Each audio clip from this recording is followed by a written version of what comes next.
Haleluya. Haleluya. Haleluya.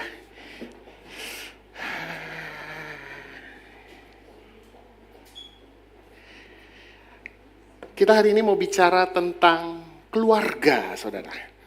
Sebelum bicara ini saya mau disclaimer dulu, saudara. Lalu saudara bilang, yang ngomong belum menikah. Iya. Tapi saya bicara bukan karena pengalaman hidup saya bicara tentang apa yang diwahyukan, apa yang ditulis oleh firman Tuhan. Kalau saudara nanya masalah saya, aduh, ini kan harusnya pengalaman menikah. Enggak, saudara. Saudara nggak perlu tahu bahwa donat itu manis dengan saudara harus makan dulu. Enggak, saudara udah tahu donat itu manis. Sama, ketika kita bicara keluarga, saya harus disclaimer dulu nih. Saya nggak bicara dari pengalaman hidup karena saya belum ada pengalaman di sana, saudara. Tapi mari apa yang kita tulis dalam Alkitab. Sama seperti Bapak Gembala, tim pastoral lain bicara tentang sorga. Karena walaupun mereka belum injek sorga, saudara. Tapi mereka bisa cerita tentang sorga sesuai apa yang ditulis dari firman Tuhan. Tapi cerita ini, saudara, saya bicara secara general bukan hanya yang sudah menikah. Tapi yang sedang mempersiapkan pernikahan. Coba ditengok ada berapa pasang yang di sini yang ingin mempersiapkan pernikahan? Wah, 1, 2, 3, banyak kayaknya, saudara. Tapi yang sudah menikah, wah, yang sudah menikah sudah banyak juga di sini. Terima kasih buat tim pastoral dan tim yang sudah memberi kesempatan saya untuk melayani. Kita lanjut karena kita sedang bicara serial, kita bicara dari Kejadian 16. Nah, Kejadian 16. Saya boleh minta tolong nggak? Ada siapa? Otnil atau Oh, nggak ada. Minta tolong aja yang pengen keyboard aja. Biar sekalian dia di depan. Juga mempersiapkan kan, Pak? Biar lebih meresap. Kejadian 16 ayat 1 sampai ayat yang keempat.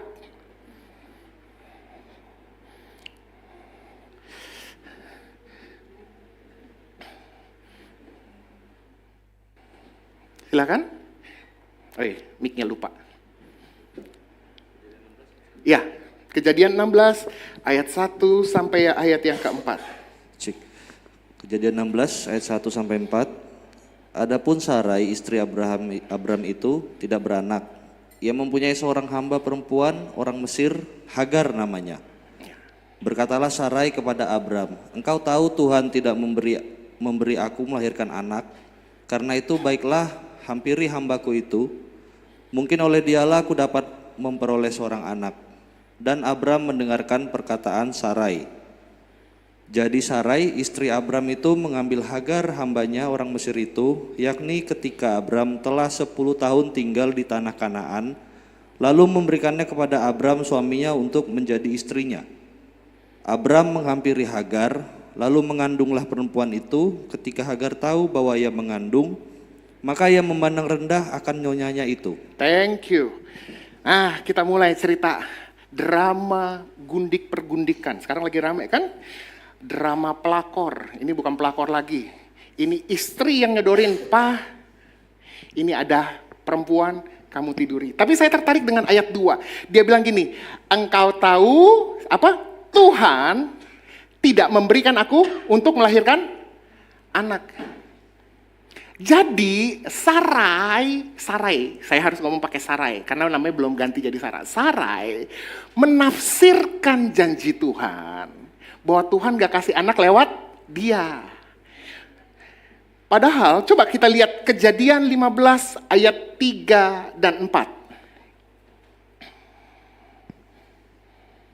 Kita suka kadang-kadang, makanya saya mohon maaf ya saudara-saudara, kalau saudara terima janji Tuhan, jangan suka tafsir sendiri. Sekarang banyak orang, sibuk dengan penglihatan, sibuk lihat sini, lihat sana, lihat sini, lihat sana. Tafsir, lalu Alkitab bicara begini, saya dengar Roh Kudus bicara begini. Oh, heboh saudara di TikTok. Ternyata kejadiannya salah. Kenapa? Karena kita senang menafsirkan sendiri. Tuhan bilang apa, kita mau ikut bawanya dia sendiri. Kalau kita mau cross check apa maunya Tuhan, lihat Alkitab. Jangan kita cari, ada nabi ini, ada pendeta ini bisa penglihatan. Sibuk saudara. Lalu dia ngomong apa, nggak sesuai sama firman Tuhan, amin yang di sana. Karena itu katanya suaranya datang dari Tuhan. Nggak gitu saudara. Kenapa dia salah menafsirkan? Kejadian 15 ayat 3 sampai 4. Kejadian 15 ayat 3 sampai 4. Lagi kata Abram, engkau tidak memberikan kepadaku keturunan sehingga seorang hambaku nanti menjadi ahli warisku. Tetapi datanglah firman Tuhan kepadanya demikian, orang ini tidak akan menjadi ahli warismu, melainkan anak kandungmu, dialah yang akan menjadi ahli warismu. Lanjut Kejadian 17 ayat 16 dan ayat 19. Kejadian 17 ayat 16. Aku akan memberkatinya dan daripadanya juga aku akan memberikan kepadamu seorang anak laki-laki. Stop. Kalau saudara baca 17 ayat 15, dia mulai dengan bicara tentang Sarah. Jadi kalau saudara, aku akan memberkatinya, itu bukan Hagar saudara. Sarah. Oke, terus? Bahkan aku akan memberkatinya sehingga ia menjadi ibu bangsa-bangsa, raja-raja, bangsa-bangsa akan lahir daripadanya. Ayat 19. Tetapi Allah berfirman, tidak, melainkan istrimu Sarah lah yang akan melahirkan anak laki-laki bagimu, dan engkau akan menamai dia Ishak, dan aku akan mengadakan perjanjianku dengan dia menjadi perjanjian yang kekal untuk keturunannya. Saudara harus ngerti, ketika saudara menikah, engkau terikat suami istri satu perjanjian. Ketika berkat itu turun untuk Abraham, juga dengan istri. Enggak dengan simpenanmu yang lain, enggak. Begitu engkau sudah punya simpenan yang lain, engkau sudah mulai berusaha pecah dari perjanjian itu. Makanya kalau menikah, Alkitab bilang bukan dua lagi tapi satu. Dan bukan bicara satu, tapi satu hanya, bukan satu kayak satu kayak orang bikin adonan. Dia bilang satu daging. Jadi kalau istrimu disakiti, hai bapak-bapak, engkau juga harusnya merasa sakit karena dia satu daging sama kamu. Amin. Kenapa? Di sini bapaknya banyak yang melakukan KDRT kah? Enggak kan? Bu, kalau bapakmu sedang disakiti dengan perkataanmu, engkau julid sama bapakmu seharian. Ingat, engkau bukan hanya menyakiti dia, engkau menyakiti dirimu sendiri. Satu daging. Paham ya? Makanya kenapa saya bilang Sarah lalu memutuskan, enggak, bukan lewat saya, lewat orang lain. Dan bahayanya di ayat terakhir dari ayat 2 dia bilang gini, dan apa? Abram mendengarkan perkataan apa? Sarai. Sadarkah Bapak Ibu bahwa ternyata masalah keluarga selalu dimulai ketika terjadi disfungsional dalam tatanan keluarga. Nah ini masuk pelan-pelan saudara. Saudara ingat, siapa kepala keluarga? Suami. Ya, katakan amin bapak-bapak. Wah, sedap kah? Kenapa? Kepala keluarga kebanyakan ibu-ibu kah? Di sini banyak kaum ikatan suami takut istri kah? Wah, senyum-senyum semua. Kepala keluarganya siapa? Suami. Istri jadi apa? Penolong. Pak Pastor Morten sudah ngomong. Tapi saudara harus ngerti, dalam strukturnya dalam keluarga, kita punya posisi yang berbeda. Tetapi dalam Alkitab engkau dilihat sama di dalam Tuhan. Maksudnya bagaimana? Kita buka contoh. Dalam 1 Korintus 11 ayat 11 dan 12. 1 Korintus 11 ayat 12. Ayo. 1 Korintus 11 ayat 12. Sebab sama seperti perempuan berasal dari laki-laki, Demikian pula laki-laki dilahirkan oleh perempuan dan segala sesuatu berasal dari Allah. Lanjut. 13, pertimbangkanlah 11 ayat 12. Oh, 11 dulu, 11 ayat 11 dan baru 11 ayat 12. 1 Korintus 11 ayat 11. Namun demikian dalam Tuhan tidak ada perempuan tanpa laki-laki dan tidak ada laki-laki tanpa perempuan. Terus baru ayat 12. Sebab sama seperti perempuan berasal dari laki-laki, demikian pula laki-laki dilahirkan oleh perempuan dan segala sesuatu berasal dari Allah. Ingat, bagi Tuhan gak ada yang beda, laki-laki, perempuan, tidak ada bedanya. Galatia 3 ayat 28, buka 1 Petrus 3 ayat 7. Dalam hal ini tidak ada orang Yahudi atau orang Yunani, tidak ada hamba atau orang merdeka, tidak ada apa? Laki-laki atau perempuan, karena kamu semua satu di dalam Kristus. 1 Petrus 3 ayat 7. Nah. 1 Petrus 3 ayat 7, demikian juga kamu hai suami-suami, hiduplah bijaksana dengan istrimu sebagai kaum yang lebih lemah. Ya. Hormatilah mereka sebagai teman pewaris dari kasih karunia, yaitu kehidupan, supaya doamu jangan terhalang. Halo bapak-bapak, halo ibu-ibu, masih suka berdoa kah untuk suaminya? Jangan-jangan bangun pagi, istri bangun siang, suami udah jalan ke kantor. Masih sempat mendoakan? Iya, mulai senggol sana, mulai senggol sini, ini kelihatannya nih. Masih sering mendoakan, ambil kesempatan waktu berdoa bersama. Salah satu kebiasaan kami dulu, keluarga, waktu kami semua masih kecil-kecil kumpul, papa mama saya sebelum sekolah, walaupun kami udah mau telat nih, kumpul, doa. Papa membacakan doa, papa, mama, anak semua kumpul, terima doa berkat yang sama. Setiap pagi. Bangun. Kenapa saya harus bilang begini?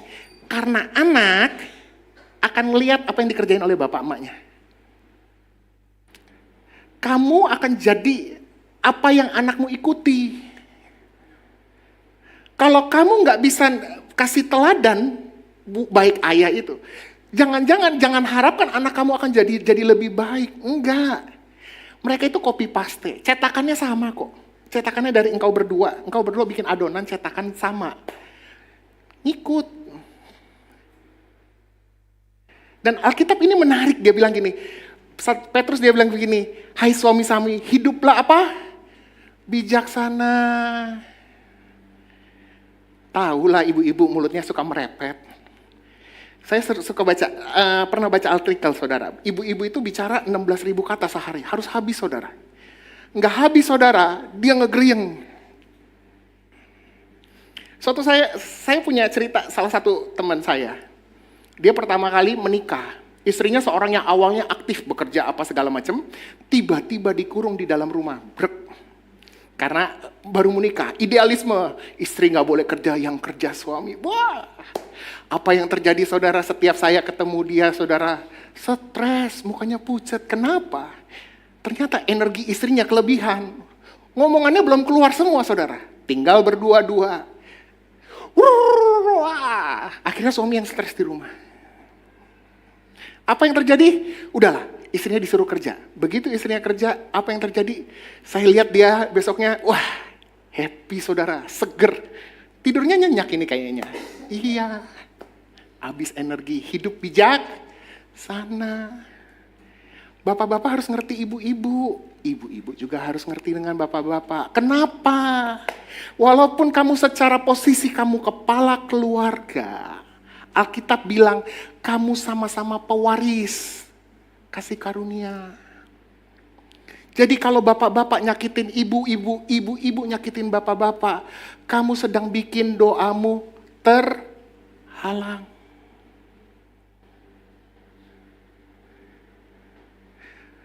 Hari ini makanya saya dorong, ayo bapak-bapak, ibu-ibu, mulai bangun mesbah keluarga. Hidup dalam kesatuan. Hormati posisi itu. Posisi itu tidak dibangun secara asal-asalan. Kenapa Tuhan bilang suami jadi kepala, istri jadi penolong? Enggak begitu saudara. Enggak, bukan wah yang penting, wah kan bisa aja. Sekarang kan zamannya feminisme. Lu perempuan bisa segalanya, betul saudara. Harus diakui kadang-kadang perempuan jauh lebih kuat saudara. Saya tertarik ketika suatu saat saya sempat nonton satu video klip saudara. Seorang wanita, seorang CEO dari India. Karena yang kalau kita ngomong begini kita lebih gampang ngambil contoh dari Asia. Jangan ngomong dari Amerika. Amerika, feminisme wanita kuat, suami terabas saat, gak perlu laki-laki saat. Kita perempuan juga bisa. Seorang CEO wanita dari India, lalu dia cerita, ditanya kesuksesan dia dalam keluarga dan dalam usaha. Dia bilang, saya sebagai seorang wanita, saya dari pagi kerja, saya menjadi direktur CEO dari perusahaan yang saya pegang. Saya menghandle semua ratusan orang. Tapi ketika saya pulang ke rumah, saya melayani suami saya dan keluarga saya. Apa maksudnya begini? Secara peran, sebenarnya perempuan itu dia kerjanya untuk membantu menolong suaminya, menjaga keluarganya, tapi pekerjaan dia sebagai CEO itu sebenarnya bukan jadi yang utama. Ingat, fungsimu harus jelas. Kenapa? Kenapa ini nanti akan jadi masalah? Dalam 1 Korintus 11 ayat 3 tadi dibacakan, tetapi aku mau supaya kamu mengetahui hal ini, yaitu kepala dari tiap laki-laki ialah Kristus, kepala dari perempuan ialah laki-laki, dan kepala dari Kristus ialah Allah. Nah, kenapa posisi ini dibentuk? Pertama kali ditulis bicara tentang posisi itu mulai dari Kejadian 3 ayat 17 dan Kejadian 3 ayat 16 ketika Tuhan mulai hukum karena dosa. Dalam Kejadian 3 ayat 16 untuk laki-laki, makanya dia tulis, maka terkutuklah tanah ini karena engkau. Laki-laki, hei laki-laki, ingat, ketika engkau jadi suami, ketika engkau melakukan suatu pelanggaran, engkau memberi dampak sistemik, engkau harus bertanggung jawab. Walaupun itu salah istrimu, engkau juga ikut salah. Karena engkau adalah posisi kepala. Engkau yang harus punya tanggung jawab. Terkutuklah tanah karena engkau dengan bersusah payah, engkau akan apa? Mencari rezeki. Makanya sebenarnya tugas pertama yang kerja itu harusnya siapa? Siapa kalau menurut Alkitab? Laki-laki. Perempuan mau cari rezeki boleh nggak? Boleh. Tapi tanggung jawabnya punya siapa? Laki-laki. Jelas. Wanita, engkau akan birahi kepada suamimu dan ia akan berkuasa. Jadi engkau akan tunduk. Kenapa posisi ini penting saudara? Bahwa setiap kali terjadi perubahan posisi, di dalam Alkitab ditulis dengan jelas banyak masalah. Dalam Kejadian Taman Eden, saudara ingat Taman Eden? Nah ini dia. Taman Eden. Kenapa terjadi? Suami ikutin maunya istri. Yang mimpin siapa? Istrinya. Hawa, udah makan aja. Hawa ikut makan. Seharusnya dia sebagai seorang suami, dia yang menjadi pemimpinnya di situ. Dia bilang kalau Sarah dia makan itu, nggak boleh. Alkitab bilang enggak. Kenapa? Tunduk. Makanya jangan kaget. Mulai hari itu saudara, kalau perempuan ditanya, mau makan apa? Terserah. Karena waktu itu gara-gara itu kita semua terusir dari Taman Eden saudara. Jadi saudara jangan kaget kalau ibu-ibu ditanya, mau makan kemana? Terserah. Iya, karena waktu itu dia nentuin milih makan, kita semua keluar dari Taman Eden saudara. Just kidding. Tapi saudara perhatikan kisah Sarah. Abram dan Sarai. Begitu Sarai mulai ngatur suaminya, masalah. Tatanan. Tapi saudara perhatikan. Alkitab banyak memakai kaum perempuan. Kenapa? Kalau saudara baca cerita, Kaum perempuan dipakai ketika laki-laki sudah tidak punya tanggung jawab. Saudara ingat cerita, dulu ada satu nabiah yang kuat namanya Deborah. Ingat adik saya itu, Deborah. Ada laki-laki yang waktu itu mimpin perang lawan kaum Amalek ya kalau nggak salah. Panglima Sisera. Tapi Barak pengecut, nggak ada nyali. Suami-suami takut istri. Sampai Deborah bilang, kamu akan Tuhan bikin menang, tapi kemuliaan nggak pilih kamu, milik perempuan. Ngerti saudara? Alkitab selalu nulis ketika laki-laki sudah tidak punya potensi, Tuhan harus naikin yang perempuan. Karena itu artinya terjadi disfungsi. Makanya Alkitab dengan jelas, suami sebagai kepala, kasihilah istrimu. Bukan tunduk sama istrimu. Hai istri, tunduk, bukan nanduk. Nah, siapa yang di sini suka nunduk tapi nanduk? Nah, salah saudara. Kenapa saudara? Ini lagi ada mulai curhat Mama Dede kan, dari hati ke hati, mulai berasa jangan-jangan saya suka nanduk suami saya. Atau saya jadi suami gak kompeten. Tapi saudara harus ngerti. Saudara akan ngomong begini, tapi suami saya gak kompeten. Loh, kalau begitu kenapa kamu pilih untuk menikah? Engkau tahu suamimu gak kompeten. Engkau tahu engkau gak bisa tunduk sama suamimu. Kenapa kamu pilih dia? Itu pertanyaan yang paling besar, saudara.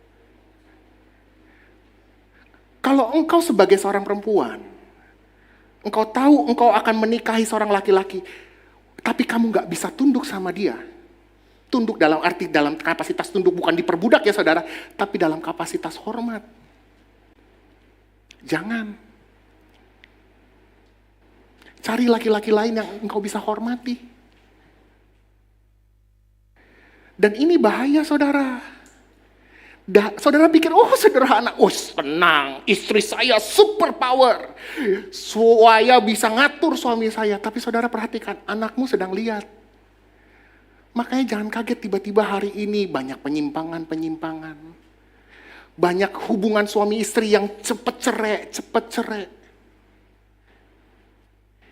Karena engkau sedang bangun suatu disfungsional dalam keluarga. Engkau gak bisa kasih teladan, pattern yang jelas.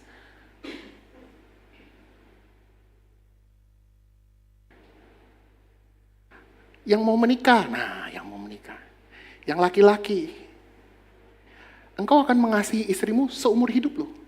Dan seumur hidup itu apa? Lama. Jangan pilih karena cantiknya. Nah,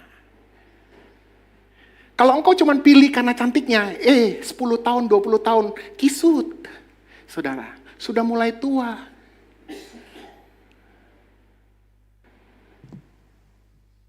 Engkau masuk dalam pernikahan karena jatuh dalam cinta.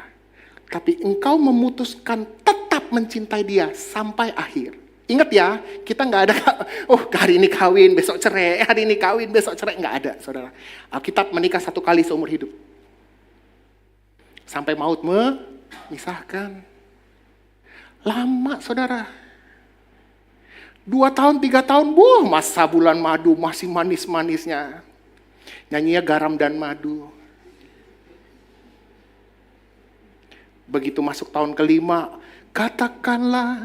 katakan sejujurnya, apa mungkin kita bersatu? Kenapa engkau tanya? Kalau lu sudah kawin, kalau kalian sudah masuk dalam pernikahan, udah gak ada cerita lagi. Ada buka-buka pintu yang lain, gak ada. Sebelum janur kuning, saya selalu ingat apa kata ibu saya. Sebelum janur kuning melengkung, buka mata selebar-lebarnya. Hai perempuan, kalau engkau lihat lakimu tukang selingkuh, jangan dilanjutin. Bodoh. Kalau laki-lakimu gak bisa bertanggung jawab, stop. Jangan kebablasan. Mari kita lihat apa yang Rasul Paulus tulis. Ketika pernikahan itu harus berbasiskan teladan. Efesus 5 ayat 22 sampai ayat yang ke-33. Kita baca perlahan-perlahan mulai dari ayat 22. Efesus 5 ayat ke-22, hai istri, tunduklah kepada suamimu seperti kepada Tuhan. 23, karena suami adalah kepala, istri sama seperti Kristus adalah kepala jemaat. Dialah yang menyelamatkan tubuh. Karena itu sebagaimana jemaat tunduk kepada Kristus, demikian jugalah istri kepada suami dalam segala sesuatu. Oke. Hai suami, kasihilah istrimu sebagaimana Kristus telah mengasihi jemaat dan telah menyerahkan dirinya baginya, untuk menguduskannya sesudah ia menyucikan dengan memandikannya dengan air dan firman.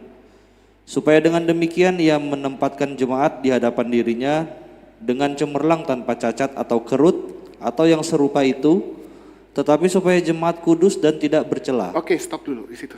Saudara ngerti nggak ayat ini? Ini unik saudara. Dia bicara sesuatu yang bukan nature-nya. Laki-laki itu, secara nature-nya, dia gampang dipengaruhi sama perempuan. Gampang. Perempuan cantik sedikit, menor sedikit. Oh iya. Kasus berapa banyak perempuan takluk sama laki-laki takluk? Simpson, pria yang paling kuat di dalam Alkitab. Takluknya sama siapa? Perempuan. Daud jatuh karena apa? Perempuan. Gampang tunduk. Itu jadi masalah, saudara. Perempuan beda, saudara. Perempuan punya nature, dia bisa ngampunin, saudara. Dia punya sayang yang begitu luar biasa. Saudara perhatikan. Kalau saudara nonton zaman dulu, perempuan yang bercerai, itu sanggup dia bertahan tidak kawin lagi. Kalau laki-laki sudah menikah lalu meninggal yang laki-lakinya, yang perempuannya sanggup hidup sampai akhir, dia nggak kawin lagi, dia urus anak-anaknya. Itu perempuan, cintanya satu, sanggup saudara. Bahkan kalau saudara nonton, suka dengar cerita, ada berapa banyak kasus perempuan-perempuan yang sudah diselingkuhin sama laki-lakinya, dia tetap bisa bertahan dalam pernikahan. Hebat. Itu nature-nya perempuan. Tapi laki-laki, nature-nya tuh tunduk. Dikit-dikit, nggak tahan, ada perempuan cantik. Ya. Sadar Pak, sadar. Jangan ketawa, sadar. Lihat perempuan cantik dikit, meleng dikit, hilang. Tapi Alkitab menulis ketika kamu dalam perjanjian Allah, kamu harus ikut teladan. Dia bilang, hai istri, tunduk. Sama seperti siapa? Jemaat, gereja, tunduk kepada Kristus. Makanya gak kaget saudara. Kalau engkau gak bisa tunduk sama Kristus, hamba-hamba Tuhan, dalam pernikahanmu, kalau engkau gak bisa kasih teladan, jemaatmu akan impartasi ke sana. Halo. Terutama nih untuk hamba-hamba Tuhan. Saya kemarin sempat share sedikit sama Pastor Welly. Saya bilang gini, saudara perhatikan. 1 Timotius 3, dia tulis begini. Karena beginilah, betapa indahnya jabatan penilik jemaat. Suami dari satu istri, dia bilang. Tapi dia tulis di situ, kalau kamu mau jadi penilik jemaat, dia bilang, kalau kamu nggak bisa ngatur keluarga kamu sendiri, kamu jangan jadi pemimpin dari jemaat. Gimana? Keluarga saja nggak bisa diurus, gimana jemaat? Jadi, hai gembala-gembala, ini bukan hukum Taurat. Belajar, engkau sedang dilihat jemaat. Kalau engkau jadi pemimpin rumah tangga, makanya nggak gampang saudara. Saudara harus hormatilah tim pastoral ini, nggak gampang mereka. Mereka harus jadi teladanmu, suami istri. Mereka harus didik anak-anak mereka. Tim pastoral mendidik anak-anak supaya sukses. Kenapa? Itu akan terimpartasi jemaat, lihat, itu teladan saya. Bukan jadi gembala terus lihat, anak gembala ugal-ugalan. Gembala sama istri gembala cakar-cakaran. Nggak gitu saudara. Impartasi. Kenapa suami harus mengasihi? Laki-laki itu sayangnya gampang hilang. Istri harus tunduk, itu yang paling susah. Karena istri merasa semua paling bisa, merasa kadang lebih pintar dari suami. Gak bisa tunduk. Aduh, kalau laki gua mah, kalau gua udah pinter dikit mah laki gua mah lewat semua. Bah. Begitu kak attitude-nya. Tunduk. Gak gampang. Hei, yang mau kawin. Hei, kalau kamu gak bisa tunduk sama suami kamu, cari pasangan yang lain. Ganti. Kenapa? Seumur hidup itu lama. Ketika Alkitab bilang kamu harus tunduk, tunduk. Nggak ada hukumnya. Tapi kan laki saya nggak kompeten. Ya, walaupun dia nggak kompeten, kamu harus tunduk. Itulah prinsip pernikahan. Karena suami kepala, apapun yang terjadi di dalam keluarga itu bermasalah, penanggung jawabnya siapa? Laki-laki. Alkitab selalu salahkan laki-laki. Dia yang harus bertanggung jawab. Walaupun Hawa yang mulai makan buahnya, suaminya kena getahnya. Sama. Satu daging.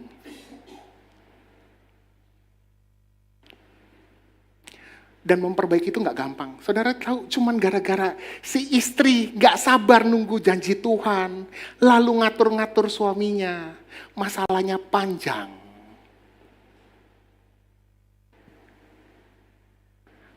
Gara-gara istri kedua. Ibu harus tahu, Bu. Laki-laki itu yang paling gampang apa sih? Egonya, betul ya Pak ya? Bapak-bapak, apapun kulalui, yang penting harga diriku tinggi, betul? Saudara suka nonton, kenapa? Istrinya cantik. Kok bapak-bapaknya masih cari selingkuhan yang lain? Kenapa? Apa kurang cantik istrinya? Bukan masalah kurang cantik. Ego bapaknya dikasih makan.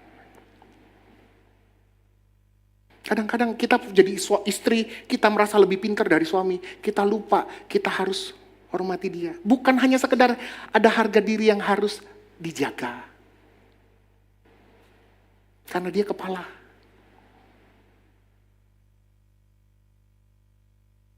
Siap gak? Ingat loh, menikah itu gak cuma 1-2 hari, gak 1 tahun 2 tahun. Emang saudara kawin kontrak? Enggak, seumur hidup. Dan apa yang saudara jalani dalam pernikahan itu, saudara akan impartasikan itu ke anakmu. Mau kayak apa kelakuan anakmu kalau engkau saja gak bisa kasih contoh dan teladan? Ayo, gak gampang. Saya bingung kenapa orang, ayo kawin seakan-akan kawin itu menyelesaikan segala masalah. Enggak, kawin itu nambah masalah. Benar saudara? Engkau gak kawin, salah satu. Seumur hidup salahnya cuma satu, enggak kawin. Engkau menikah, salah pilih istri. Lalu punya anak, lalu salah mengurus keluarga. Salahnya banyak saudara. Sanggup gak? Makanya dalam pernikahan ketika Alkitab bilang, seorang laki-laki akan meninggalkan apa? Ayah dan ibunya dan menjadi satu daging dengan istrinya. Itu bicara tanggung jawab. Hei bapak-bapak, laki-laki. Engkau jadi kepala, bukan berarti engkau gak punya tanggung jawab. Engkau yang harus menghidupi istrimu. Itu tanggung jawab. Lalu, ya sudahlah, walaupun laki saya gak bisa bertanggung jawab, nanti saya yang bertanggung jawab. Gak ada ceritanya begitu. Gak ada. Istri-istri dibuat dari tulang apa? Bukan tulang punggung kan?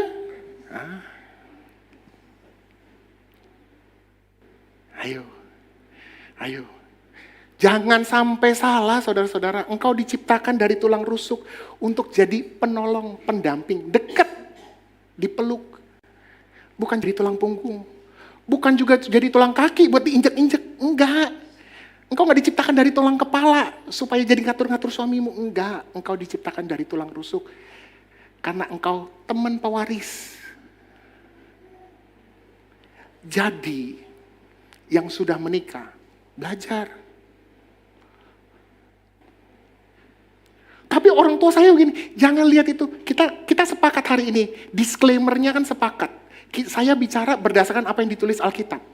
Kalau saya bicara pengalaman, orang tua saya begitu, nggak bisa saudara.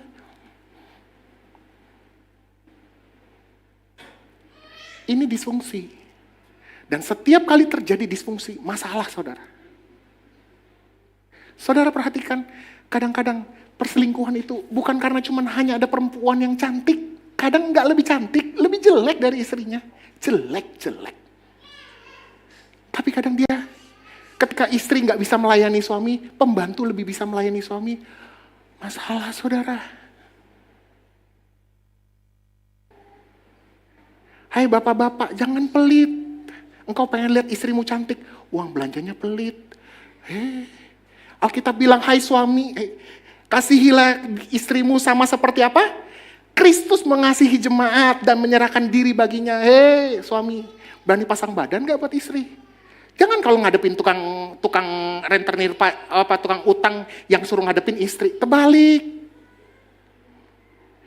Pokoknya kalau ada masalah sedikit, istrinya, mah lu yang maju duluan. Menyerahkan diri baginya, sama seperti Kristus menyerahkan diri. Menguduskannya, sesudah itu menyucikannya dan memandikannya dengan air dan firman. Dipoles. Pak, Ibu, adik-adik muda. Menikah itu butuh biaya besar. Merawat istri itu biaya besar, betul? Berapa? Ada yang bisa kasih tahu range ibu-ibu biaya kosmetik berapa?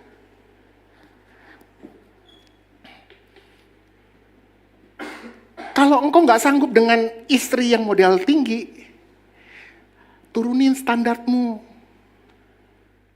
Jangan engkau pengen istri yang cantik, istri yang hebat, sukses, tapi engkaunya males-malesan. Jadi modal onderdil doang. Sekarang kan lagi musim kan. Yang lakinya cuma modal tidur, bangun, makan, ngelebok, yang penting urusan ranjang selesai, tidur. Yang kerja suaminya. Enggak, itu tanggung jawabmu. Karena Kristus yang memandikan dan menyucikan. Artinya semua proses istrimu engkau yang harus bertanggung jawab. Kalau uang make up-nya mahal, ya engkau harus kerja lebih rajin dari itu. Kerja keras. Jangan cuma malas-malasan guring-guringan aja di rumah. Tidur bangun, lalu supaya gampang jadi pendeta aja. Tidur bangun ngomong khotbah. Asal ayat, dapat duit. Enggak gitu. Kita sedang masuk dalam pengajaran yang salah. Karena konsep ini dibangun dengan salah. Akibatnya kita sedang mengenal Tuhan yang salah. Allah kita beda. Allah saya nggak males. Yesus saya nggak males. Dia berani tanggung jawab. Dia pasang badan. Dia sanggup merawat. Dan sebab itulah, hai suami, engkau punya figur, karakter, teladan yang harus engkau ikuti. Itu. Suami itu harus jadi teladan. Untuk istrinya. Engkau harus jadi kepala, engkau harus bertanggung jawab. Next. Lanjut. Di ayat 28 sampai 33. Efesus 5 ayat ke-28, demikian juga suami harus mengasihi istrinya sama seperti tubuhnya sendiri. Siapa yang mengasihi istrinya mengasihi dirinya sendiri. Sebab tidak pernah orang membenci tubuhnya sendiri, tetapi mengasuhnya dan merawatinya sama seperti Kristus terhadap jemaat. Stop.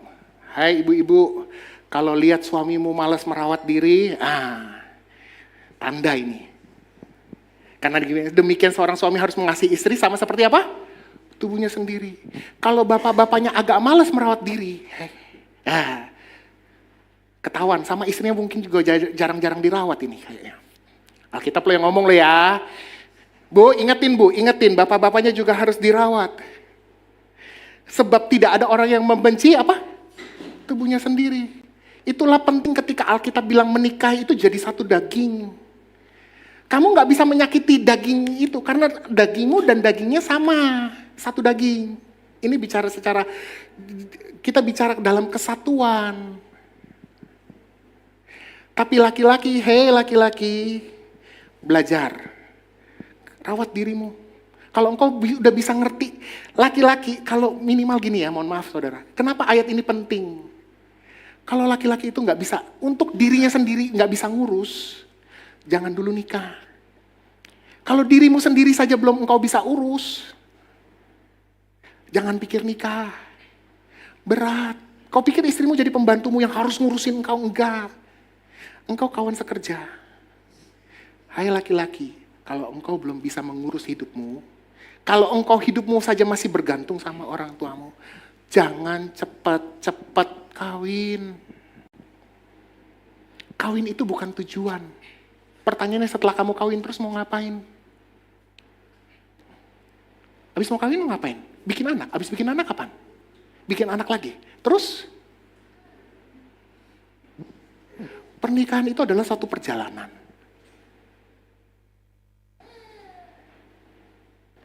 Menikah itu, kapan menikahnya? Tunggu musimnya. Saudara, musim akan selalu berganti. Sabar. Kalau belum musimnya, jangan.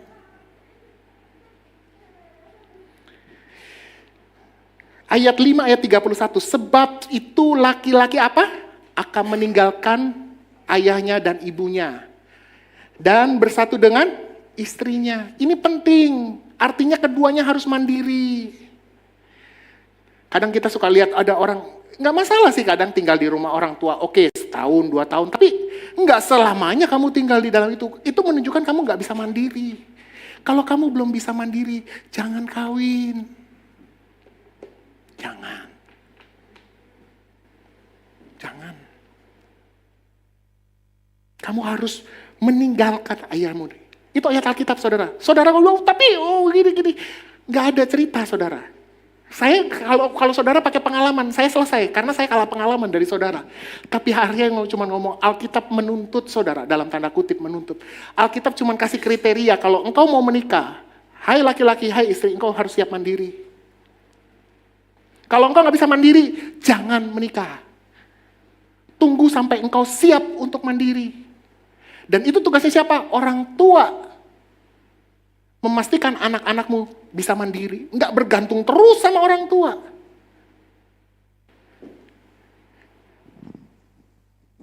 Dan ditutup dengan 5 ayat 33. Bagaimanapun juga bagi kamu masing-masing berlaku, kasihilah istrimu seperti dirimu sendiri. Dan istri hendaklah apa? Menghormati suaminya.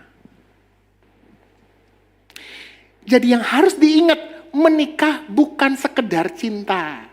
Cinta bisa hangus ketika saudara mulai dikasih tagihan telepon, tagihan listrik, tagihan wifi, uang susu, uang pampers, cintanya lama-lama hilang. Bener. Ketika engkau memutuskan untuk cinta, itu engkau sedang berkomitmen. Laki-laki sebagai provider, kepala rumah tangga, dan mempersiapkan segala sesuatu untuk istrinya. Saya dulu punya satu temenan orang tua saya ingat banget. Suami istri, sekarang diberkati luar biasa. Saya tahu rumahnya kan mana, di daerah, kalau di ini daerah Jakarta Selatan, saudara. Awalnya suami istri ini pacaran menikah, suaminya jabatannya lebih tinggi dari istri. Suaminya jabatannya lebih rendah dari istrinya. Dua-dua sama bekerja. Istrinya sama-sama bekerja. Tapi istrinya bilang apa? Saya kenal istrinya, waduh sangat lemah lembut sekali. Saya bisa lihat apa? Anak-anaknya.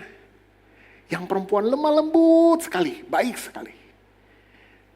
Ketika dia mendidik, dia bilang gini, pokoknya saya yang didik. Saya walaupun jabatan saya tinggi, dia bilang, saya tetap layani suami saya. Sampai suatu saat ketika jabatan suaminya lebih tinggi, dia memutuskan, oke, saya berhenti, saya mulai mengurus rumah tangga. Itu kerjasama yang baik. TikToknya bagus. Istri jadi penolong, bukan penodong. Apalagi jadi tulang punggung. Enggak, itu bukan tanggung jawabmu. Engkau harus jadi penolong. Bukan tiap pagi dulu, todong dulu suaminya. Suami pulang, suami lebih senang lembur di rumah, lebih senang lembur di kantor daripada pulang ke rumah. Itu tanda-tandanya engkau sudah tidak jadi penolong, saudara. Engkau suka nodongin. Mana duit? Mana duit? Nah. Next. Jadi, nah ini dia. Saya garis bawahi terutama yang belum menikah nih. Kalaupun istri lulusan fakultas, suami lulusan pikultas, suami tetap kepala keluarga. Suamimu mungkin jabatannya gak sehebat engkau. Sanggup gak engkau tunduk? Kalau gak sanggup, jangan. Lebih baik engkau cari laki-laki lain yang engkau sanggup hormati. Daripada nanti di rumah tangga, engkau berantem, bak-bik-buk. Ribut terus. Suami merasa tidak dihormati, istri merasa tidak tercukupi, ribut. Makanya menikah itu butuh persiapan yang panjang. Sekarang gereja sudah bangun BPN, bimbingan pranikah. Kenapa? Engkau sedang dipersiapkan. Kalau di tengah jalan ternyata nggak cocok. Ya memang harusnya begitu. Bukan sesuatu yang hina, saudara. Tiba-tiba saudara putus, tapi lebih baik saudara batal menikah daripada saudara gagal dari pernikahan. Terutama engkau yang pelayan Tuhan. Jangan sampai engkau gagal. Karena engkau sedang jadi teladan, engkau sedang dilihat. Kegagalan pernikahanmu itu akan jadi contoh. Jadi syak buat orang lain. Berat, saudara. Gak gampang. Makanya jangan kaget sekarang banyak orang takut menikah. Gak gampang, saudara. Sekarang istri-istri mulai membangun standar seperti laki-laki di TikTok. Saya pernah baca satu cerita, suaminya menceraikan istrinya karena suaminya gajinya sudah 17 juta ya. Tapi istrinya merasa kurang. Karena seharusnya suaminya menyediakan uang sesuai dengan standarnya TikTok. Jadi uang make upnya segini, uang ininya segini, uang ininya segini. Enggak. Nanti saudara, makanya yang mau menikah, cepet-cepet lapor Pak Gembala nih, kasihan dia. Butuh banyak bimbingan pranikah. Tapi saudara harus tahu, di situ engkau sedang dijelaskan bagaimana yang menikah, bagaimana engkau mempersiapkan. Persiapin yang baik. Jangan nanti engkau punya rumah tangga, mohon maaf saudara, engkau sudah pacaran 10 tahun, 5 tahun saudara. Begitu engkau masuk dalam pernikahan, kaget-kaget saudara. Engkau sama seperti beli kucing dalam karung. Kan jeleknya gak saudara tunjukin kan? Semua pacaran yang manis semua, yang bagus semua. Antar pas udah jadi satu rumah, buka itu, wah. Begini toh belangnya. Ya kalau engkau sudah masuk dalam pernikahan, udah gak boleh lagi. Engkau, aduh, ngomong cerai udah gak ada. Jangan. Stop. Saya tutup dengan satu rahasia ini, saudara. Ini saya harap dan ini saudara harus pahami kenapa pernikahan itu sangat penting di mata Tuhan. Keluarga itu penting. Saya ambil dari Kejadian 2 ayat 23. Lalu berkatalah manusia itu, inilah tulang dari tulangku. Satu daging. Daging dari dagingku. Ia akan dinamai perempuan, Isya. Sebab dia diambil dari laki-laki, Ish. Saudara tahu kenapa ayat ini begitu penting, saudara? Saudara lihat ini hurufnya nih, saudara. Alef, Yud, Shin. Pria, laki-laki. Suami istri di dalam bahasa orang Israel, dia begini. Alef, Yud, Shin. Artinya Ish, laki-laki. Isya itu Alef, Shin, Hei. Ada Hei di situ. Saudara tahu, yang punya kasih karunia itu yang perempuan, saudara. Hei. Huruf H itu selalu bicara tentang kasih karunia Tuhan. Itulah sebabnya hai yang perempuan-perempuan. Yang punya kasih karunia itu engkau. Makanya engkau kenapa Tuhan taruh jadi penopang bagi suamimu. Karena engkau yang punya kasih karunianya. Hei. Tapi laki-laki engkau punya yud, tangan. Bicara kekuatan. Kenapa ini penting? Saudara perhatikan. Hurufnya sama, alef, shin. Tapi yang laki-laki ada kata yud, yang Isya itu perempuan, itu ada Hei di situ. Kalau saudara satukan Yud, Hei, itu jadi Yah. Apa? Nama Tuhan. Yah. Setiap pernikahan Kristen, kalau engkau mau langgeng, engkau harus taruh Tuhan. Ketika engkau menikah, engkau punya Yud, suami punya Yud, perempuan punya Hei. Engkau jadi penolong. Tapi hari-hari ini berapa banyak pernikahan Kristen mulai meninggalkan Tuhan. Oh, gak penting Tuhan Yesus. Apa saya bisa sukses tanpa Tuhan?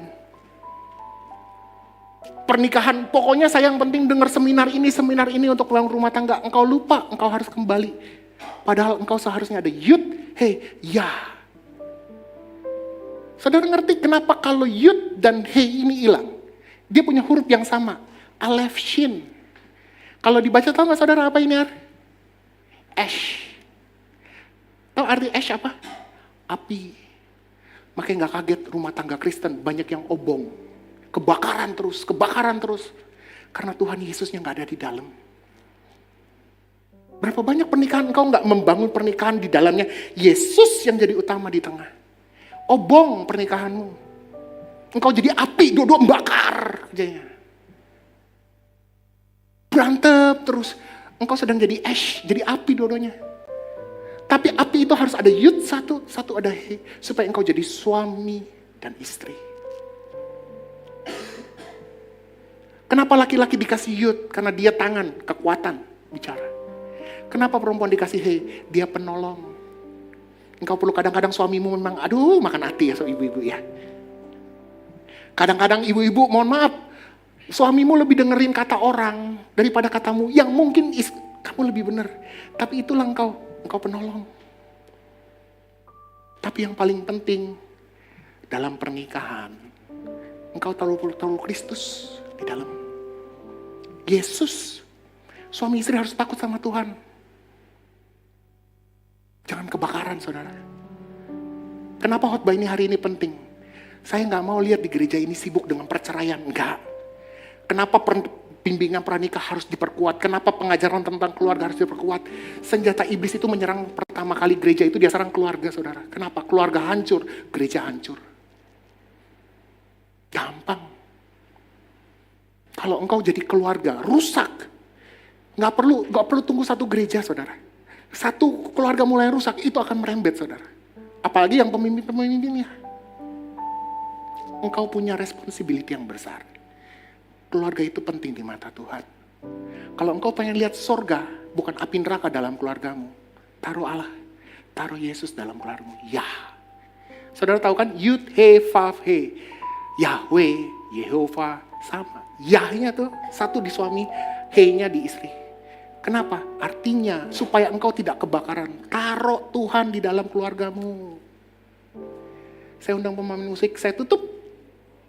Saya mau bacakan satu berkat yang sangat-sangat memberkati saya. Dulu saya pernah bacakan ini kepada saudara. Saya undang bangkit berdiri.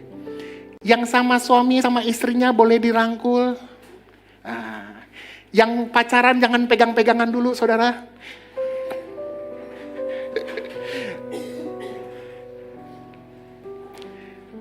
Saya bacakan dari Mazmur 128 ayat 1 sampai 6. Nyanyian ziarah.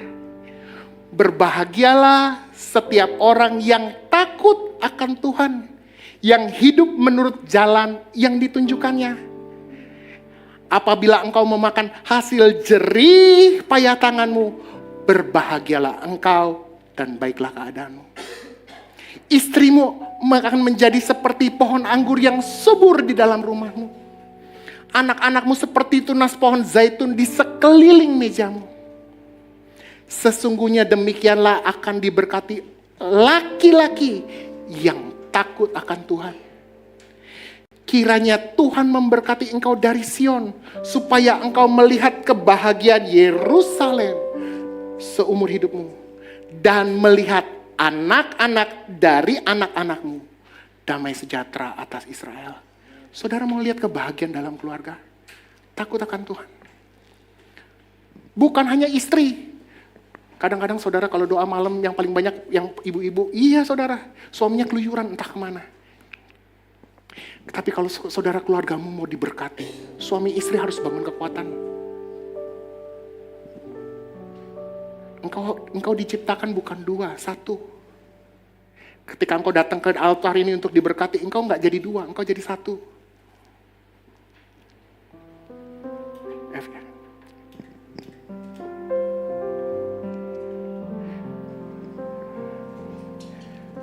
Mari kita tutup mata.